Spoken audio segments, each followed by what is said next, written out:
ಮೇ 20ನೇ ತಾರೀಕು ಏನು ನೆನಪಾಗುತ್ತೆ? ಸರ್ಕಾರ, ಕಾಂಗ್ರೆಸ್ ಸರ್ಕಾರ ರಚನೆಯಾಗಿ ಆಡಳಿತಕ್ಕೆ ಬಂದು 3 ವರ್ಷ ತುಂಬುತ್ತೆ. ಸಾಧನಾ ಸಮಾವೇಶ ಹಮ್ಮಿಕೊಂಡಿದ್ದಾರೆ ಅವತ್ತು. ಬರೀ ಸಾಧನಾ ಸಮಾವೇಶ ಅಲ್ಲ, ಅದಕ್ಕೆ ಅಡ್ಡಿಯಾಗಿ, ಅದಕ್ಕೆ ಕಪ್ಪು ಚುಕ್ಕಿಯಾಗಿ ಈಗ ಒಂದು ನ್ಯೂಸ್ ಬರ್ತಾ ಇದೆ, ಬನ್ನಿ ಗಮನಿಸೋಣ. ಮೇ 20ನೇ ತಾರೀಕಿನಂದು ಸಾರಿಗೆ ಮುಷ್ಕರ ಫಿಕ್ಸ್ ಖಚಿತ, ಪಕ್ಕ. ಮೇ 20ರಿಂದ ಅನಿರ್ದಿಷ್ಟಾವಧಿ ಮುಷ್ಕರಕ್ಕೆ ತೀರ್ಮಾನ ಕೈಗೊಳ್ಳಲಾಗಿದೆ. ಜಂಟಿ ಕ್ರಿಯಾ ಸಮಿತಿಯಲ್ಲಿ ನಿರ್ಧಾರಕ್ಕೆ ಬರಲಾಗಿದೆ. ಮೇ 20ರಿಂದ ಅನಿರ್ದಿಷ್ಟಾವಧಿ ಮುಷ್ಕರಕ್ಕೆ ತೀರ್ಮಾನಿಸಲಾಗಿದೆ. ವಿವಿಧ ಬೇಡಿಕೆಗಳ ಈಡೇರಿಕೆಗೆ ಸಮಿತಿ ಒತ್ತಾಯ ಮಾಡ್ತಾ ಇದೆ. ಹೀಗಾಗಿ ಮೇ 20ರಂದು ಮುಷ್ಕರ ಮಾಡೋಕೆ ನಿರ್ಧರಿಸಲಾಗಿದೆ, ಖಚಿತಪಡಿಸಲಾಗಿದೆ. ಸಂಧಾನ ಸಭೆಗೂ ಮುನ್ನವೇ ಮುಷ್ಕರದ ಎಚ್ಚರಿಕೆ, ವಾರ್ನಿಂಗ್ ಕೊಡ್ತಾ ಇದ್ದಾರೆ, ಎಚ್ಚರಿಸ್ತಾ ಇದ್ದಾರೆ. ಏನ್ರಿ ನಿಮ್ದು ಸಾಧನಾ ಸಮಾವೇಶ? ಜಂಟಿ ಕ್ರಿಯಾ ಸಮಿತಿ ಸಭೆಯಲ್ಲಿ ಒಮ್ಮತದ ನಿರ್ಧಾರವನ್ನು ಕೈಗೊಂಡು ಅನಿರ್ದಿಷ್ಟಾವಧಿ ಮುಷ್ಕರಕ್ಕೆ. ನೋಡಿ, ಈ ಮುಂಚೆ ಕೂಡ ಸಾರಿಗೆ ನೌಕರರು ಯಾವ ರೀತಿ ಹೋರಾಟ ಮಾಡಿದರು, ಎಲ್ಲ ಮಾಧ್ಯಮಗಳು ಕೂಡ ಬಹಳಷ್ಟು ಸಹಕಾರ ಕೊಟ್ಟಿದ್ವು ಜನರ ಪರವಾಗಿ. ಅಂದರೆ ಅವರು ಜನ ಅಲ್ವೇನು? ಅವರಿಗೆ ಬೇಕಾದಂಥ ಸೌಲಭ್ಯಗಳನ್ನು ಕೊಡಬೇಕು ಅಂದರೆ ಕೊಡಬೇಕು. ಅದಕ್ಕೆ ನೀವು ಮೀನಾಮೇಷ ಎಣಿಸೋದು, ಕಾರಣಗಳನ್ನು ಹೇಳೋದು, ದೌರ್ಜನ್ಯ ನಡೆಸೋದು, ದರ್ಪ ಮಾಡೋದು, ಇದನ್ನೆಲ್ಲ ಮಾಡ್ತಿರ್ತೀರಿ. ಮತ್ತು ಜೊತೆಗೆ ಎಲ್ಲ ಮಾಧ್ಯಮಗಳ ಮೈಕ್ಗಳು ಬಂದ ತಕ್ಷಣ ಏನು ಹೇಳ್ತೀರಿ? ಹಾಗೇನಿಲ್ಲ, ಅದೆಲ್ಲ ನಾವು ಕೂತು ಬಗೆಹರಿಸ್ಕೊಳ್ತೀವಿ ಅನ್ನೋದು. ಅಲ್ಲಿ ಹೋರಾಟ ಮಾಡ್ತಾಯಿದ್ರು, ಮುಷ್ಕರ ಮಾಡ್ತಾಯಿದ್ರು ಕೂಡ ಸ್ಥಳಕ್ಕೆ ಬರದೇ ಇರೋದು, ಅವ್ರನ್ನ ಸತಾಯಿಸೋದು. ಕೊನೆಗೆ ಎಲ್ಲಿ ಕುತ್ತಿಗೆಗೆ ಬಂದ್ಬಿಡುತ್ತೋ ಆವಾಗ ಸುಮ್ಮನೆ ಒಂದು ಮೂಗಿಗೆ ತುಪ್ಪ ಹಚ್ಚೋ ಥರ ಹಚ್ಬಿಡೋದು. ಏನ್ರಿ ಮಾಡ್ತಾ ಇದ್ದೀರಾ ಅನ್ನುವ ಪ್ರಶ್ನೆಯನ್ನು ಪ್ರತಿಯೊಬ್ಬರು ಕೂಡ ಕೇಳ್ತಾ ಇದ್ದಾರೆ ಅಲ್ವಾ? ಎಸ್, ಈಗ ಸಾರಿಗೆ ನೌಕರರ ವಿರುದ್ಧ ಕಾನೂನು ಅಸ್ತ್ರ ಬಿಟ್ಟಿದೆ ಸರ್ಕಾರ. ಏನದು ಕಾನೂನು ಅಸ್ತ್ರ? ಅಂದ್ರೆ ಏನಾದರೂ ಇಡಬೇಕಲ್ಲ, ನೀವೇನಾದ್ರೂ ಹೆಚ್ಚು ಕಮ್ಮಿ ಮಾಡಿದ್ರೆ ಅಷ್ಟೇ ಕತೆ. ಸಾರಿಗೆ ನೌಕರರಿಗೆ ನಿಗಮದಿಂದ ಕಟ್ಟುನಿಟ್ಟಿನ ಸೂಚನೆ ಕೊಡಲಾಗಿದೆ. ಮುಷ್ಕರಕ್ಕೆ ಅವಕಾಶ ಇಲ್ಲ ಅಂತ ನಿಗಮ ಹೇಳ್ತಾ ಇದೆ. ಸಾರಿಗೆ ಸೇವೆ ಅಗತ್ಯ ಸೇವೆ ಅಂತ ಸರ್ಕಾರ ಘೋಷಣೆ ಮಾಡಿದೆ. ಎಸ್ಮಾ ಜಾರಿ ಮಾಡ್ತಾರಾ ನೋಡೋಣ. ಮುಷ್ಕರ, ಪ್ರಚೋದನೆ, ಬೆಂಬಲವೂ ಕೂಡ ಕಾನೂನು ಬಾಹಿರ ಅನ್ನೋದನ್ನು ಹೇಳ್ತಾ ಇದ್ದಾರೆ. ಸಾರ್ವಜನಿಕರಿಗೆ ತೊಂದರೆ ಆಗದಂತೆ ಸೇವೆಗೆ ಸೂಚನೆ ಕೊಡಲಾಗಿದೆ. ಸಾರಿಗೆ ನೌಕರರು ಯಾವುದೇ ರೀತಿ ಮುಷ್ಕರ ನಡೆಸುವಂತಿಲ್ಲ ಅನ್ನೋದು ಯಾರ ವಾದ? ಸರ್ಕಾರದ ವಾದ. ಮುಷ್ಕರದ ಹೆಸರಲ್ಲಿ ನೌಕರರು ರಜೆ ನೀಡುವಂತಿಲ್ಲ. ಅಧಿಕಾರಿಗೆ ಕೆಎಸ್ಆರ್ಟಿಸಿ ಎಂಡಿ ಅಕ್ರಮ್ ಪಾಷಾ ಸೂಚನೆ ಕೊಟ್ಟಿದ್ದಾರೆ. ಅವ್ರು ಸರ್ಕಾರದ ಪರವಾಗಿ ಬ್ಯಾಕ್ ಬೀಸಲೇಬೇಕು. ಸರ್ಕಾರದವ್ರು ಏನು ಹೇಳ್ತಾರೆ ಅದನ್ನು ಮಾಡಬೇಕು. ಸಾರಿಗೆ ನೌಕರರ ವಿರುದ್ಧ ಕಾನೂನು ಅಸ್ತ್ರವನ್ನು ಬಿಟ್ಟಿದೆ. ಐ ರಿಪೀಟ್, ಸಾರಿಗೆ ನೌಕರರಿಗೆ ನಿಗಮದಿಂದ ಕಟ್ಟುನಿಟ್ಟಿನ ಸೂಚನೆ ನೀಡಲಾಗಿದೆ. ಮುಷ್ಕರಕ್ಕೆ ನೀವು ಹೋಗೋ ಹಾಗಿಲ್ಲ, ಮುಷ್ಕರ ಮಾಡೋ ಹಾಗಿಲ್ಲ ಅಂತ ನಿಗಮದ ಅಧಿಕಾರಿಗಳು ಹೇಳ್ತಾ ಇದ್ದಾರೆ. ಸಾರಿಗೆ ಸೇವೆ ಇಟ್ ಇಸ್ ಎಸೆನ್ಷಿಯಲ್ ಸರ್ವಿಸ್, ಅಗತ್ಯ ಸೇವೆ ಅಂತ ಸರ್ಕಾರ ಘೋಷಣೆ ಮಾಡಿದೆ. ಮುಷ್ಕರ ಮಾಡೋದು, ಪ್ರಚೋದನೆ ಮಾಡೋದು, ಬೆಂಬಲ ಕೊಡೋದು ಇವೆಲ್ಲವೂ ಕಾನೂನು ಬಾಹಿರ ಅನ್ನೋದು ಈಗ ಅಕ್ರಮ್ ಪಾಷಾ ಈ ಮೂಲಕ ಸೂಚನೆ ಕೊಟ್ಟಿದ್ದಾರೆ. ಯಾರಿವರು? ಕೆಎಸ್ಆರ್ಟಿಸಿ ಎಂಡಿ. ಓಕೆ, ಹಿಂಗಿದೆ. ಓಕೆ, ಏನೀಗ ಯಾವ ಕಾರಣಕ್ಕೆ ಇವರು ಮುಷ್ಕರ ಮಾಡ್ತಿದ್ದಾರೆ ನೋಡ್ತಾ ಹೋಗೋಣ. ಸಾರಿಗೆ ನೌಕರರ ಒಂದು ಡಿಮ್ಯಾಂಡ್ ಏನು, ಅವರ ಬೇಡಿಕೆ ಏನು?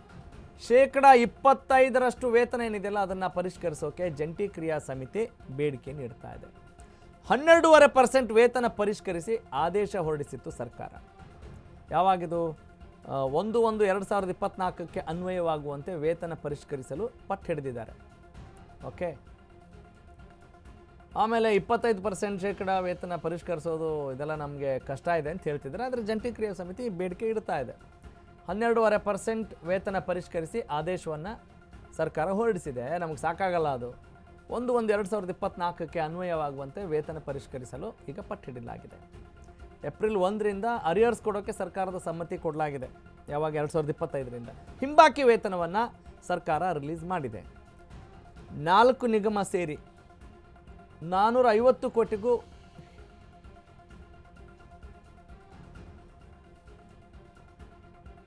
ಹಂತ ಹಂತವಾಗಿ ಹಿಂಬಾಕಿ ರಿಲೀಸ್ ಬಗ್ಗೆ ಸರ್ಕಾರ ಸ್ಪಷ್ಟನೆ ಕೊಟ್ಟಿದೆ.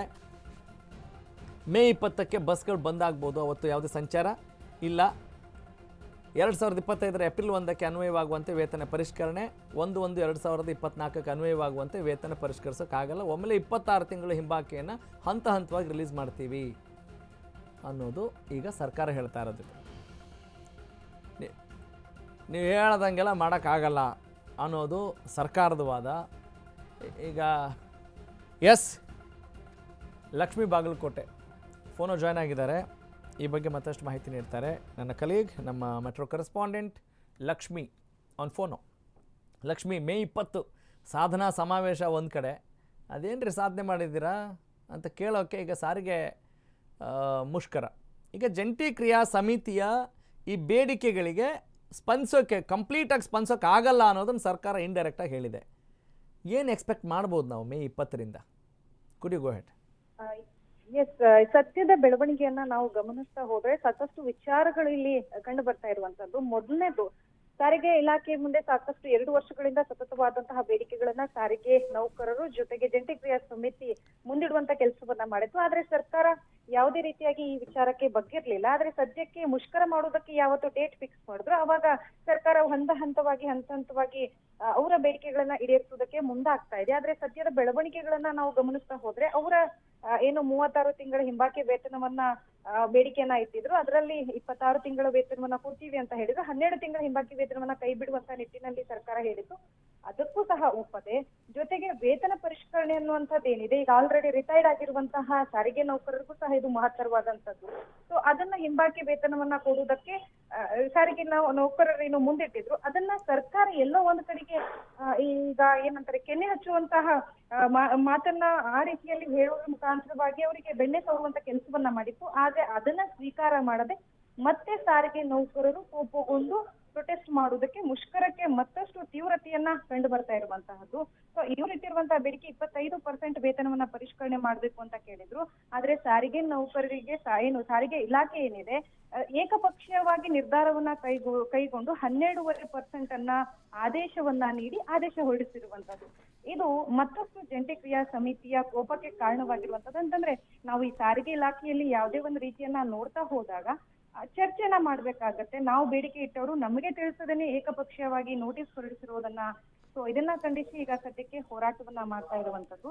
ಜೊತೆಗೆ ನಾಳೆ 19ರಂದು ಏನು ಸಾಧನ ಸಮಾವೇಶ ಇದೆ ತುಮಕೂರಿನಲ್ಲಿ, ಆ ಸಾಧನ ಸಮಾವೇಶದ ಸಂದರ್ಭದಲ್ಲಿ ನಾವು ಕಪ್ಪು ಬಾವುಟವನ್ನ ಹಿಡಿದು ಪ್ರದರ್ಶನವನ್ನ ಮಾಡ್ತೀವಿ ಅಂತ ಹೇಳಿ ಜಂಟಿ ಕ್ರಿಯಾ ಸಮಿತಿ ಹೇಳಿತ್ತು. ಸದ್ಯಕ್ಕೆ ಈ ವಿಚಾರದಲ್ಲಿ ಮನವೊಲಿಸಿ ಅವರನ್ನ ಈ ವಿಚಾರವನ್ನ ಹಿಂಪಡೆಯುವಂತೆ ಗೃಹ ಸಚಿವರು ಮಾತನಾಡಿದ್ದಾರೆ. ಸೊ ಆ ಸಮಾವೇಶದಲ್ಲಿ ಕಪ್ಪು ಬಾವುಟ ಪ್ರದರ್ಶನವನ್ನ ಮಾಡೋದಿಲ್ಲ. ಆದ್ರೆ 20ನೇ ತಾರೀಕು ಸಂಪೂರ್ಣವಾಗಿ ಎಲ್ಲಾ ಸಾರಿಗೆ 4 ನಿಗಮಗಳ ಸಾರಿಗೆಯಿಂದ ಮುಷ್ಕರವನ್ನ ಮಾಡ್ತೀವಿ, ಯಾವುದೇ ರೀತಿಯಾದಂತ ಈ ವಿಚಾರದಲ್ಲಿ ಬದಲಾವಣೆ ಇಲ್ಲ ಅನ್ನುವಂಥದ್ದು ಕ್ಲಾರಿಟಿ ಕೊಟ್ಟಿದ್ದಾರೆ ಜಂಟಿ ಕ್ರಿಯಾ ಸಮಿತಿಯವರು. ಅದರಲ್ಲೂ ಸಹ ಸಾಕಷ್ಟು ಜನರಿಗೆ ಖಂಡಿತವಾಗಿ ಅವತ್ತು ಸಂಪೂರ್ಣವಾಗಿ ಬಸ್ ಇರೋದಿಲ್ಲ. ಯಾಕಂತಂದ್ರೆ 4 ನಿಗಮದ ನೌಕರರು ಇಲ್ಲಿ ಮುಷ್ಕರದಲ್ಲಿ ಭಾಗಿಯಾಗೋದ್ರಿಂದ. ಇನ್ನೊಂದು ಕಡೆಗೆ ಸರ್ಕಾರ ಇವರ ಮೇಲೆ ಒಂದು ರೀತಿಯನ್ನ ಹೊರೆ ಹಾಕಿ ಇವರೇ ಹಿಂಪಡೆಯುವ ರೀತಿಯಲ್ಲಿ ನೋಟಿಸ್ ಅನ್ನ ಹೊರಡಿಸಿದೆ. KSRTC MD ಆಗಿರುವಂತಹ ಅಕ್ರಮ್ ಪಾಷಾ ಅವರು ಒಂದು ನೋಟಿಸ್ ಅನ್ನ ಕಳಿಸಿದ್ದಾರೆ. ಸದ್ಯಕ್ಕೆ ನೀವ್ ಯಾರು ಅಕಸ್ಮಾತ್ ಡ್ಯೂಟಿಗೆ ಹಾಜರು ಆಗದೇ ಇದ್ದಲ್ಲಿ ನಾವು ಕ್ರಮವನ್ನ ಕೈಗೊಳ್ತೀವಿ ಅಂತ ಹೇಳಿ. ಸೊ ನಾವಿಲ್ಲಿ ಗಮನಿಸಬೇಕಾಗಿರುವಂತದ್ದು ಏನು ಅಂತಂದ್ರೆ, ಸರ್ಕಾರ ಅವರ ಹಕ್ಕನ್ನ ಜೊತೆಗೆ ಸಂವಿಧಾನದ ಮುಖಾಂತರವಾಗಿ ನಾವು ನೋಡೋದಾದ್ರೆ ಅವರ ಫ್ರೀಡಮ್ ಅನ್ನ ಕಿತ್ಕೊಳ್ಳೋಕೆಲ್ಲೋ ಮುಂದಾಗ್ತಾ ಇದೆಯಾ ಅನ್ನುವಂಥದ್ದು ಕಂಡು ಬರ್ತಾ ಇದೆ. ಸೊ ಒಟ್ಟಾರೆಯಾಗಿ ಎಲ್ಲಾ ಬೆಳವಣಿಗೆಗಳಿಗೂ ಸಹ ನಾವು ಬಗ್ಗೋದಿಲ್ಲ, ನಾವು ಜಗ್ಗೋದಿಲ್ಲ ಅನ್ನುವಂಥ ನಿಟ್ಟಿನಲ್ಲಿ ಹೋರಾಟಕ್ಕೆ ಮುಂದಾಗ್ತಾ ಇರುವಂತದ್ದು. ಇಂದು ಸಂಜೆ ಏನು ಕಾರ್ಮಿಕ ಭವನದಲ್ಲಿ ಒಂದು ಸಮಾಧಾನವಾಗಿ ಅವರ ಮನವೊಲಿಸುವಂತಹ ಸಭೆ ಇದೆ. ಆ ಸಭೆಯಲ್ಲಿ ಏನಾದ್ರೂ ಸರ್ಕಾರ ಯಶಸ್ವಿ ಆದ್ರೆ ಮಾತ್ರ ಮುಷ್ಕರವನ್ನ ಹಿಂಪಡೆಯುವಂತ ಸಾಧ್ಯತೆ ಇರುವಂತದ್ದು. Got it. Thank you Lakshmi. Okay, ಒಟ್ಟಿನಲ್ಲಿ ಈ ಮುಷ್ಕರ, ಪ್ರತಿಭಟನೆ, ಹೋರಾಟ ಪ್ರಜಾಪ್ರಭುತ್ವದಲ್ಲಿ ಅವಕಾಶ ಇದೆ. ಆದರೆ ಅದಕ್ಕೆ ಎಷ್ಟು ಸಕಾರಾತ್ಮಕವಾಗಿ ಸರ್ಕಾರ ಸ್ಪಂದಿಸಿದೆ ಈ ಮುಂಚೆ ಅನ್ನೋದು ಕೂಡ ಅಷ್ಟೇ ಕುತೂಹಲವನ್ನು ಸೃಷ್ಟಿ ಮಾಡಿದೆ. ಏನಾಗುತ್ತೆ ಅಂತ ನೋಡೋಣ.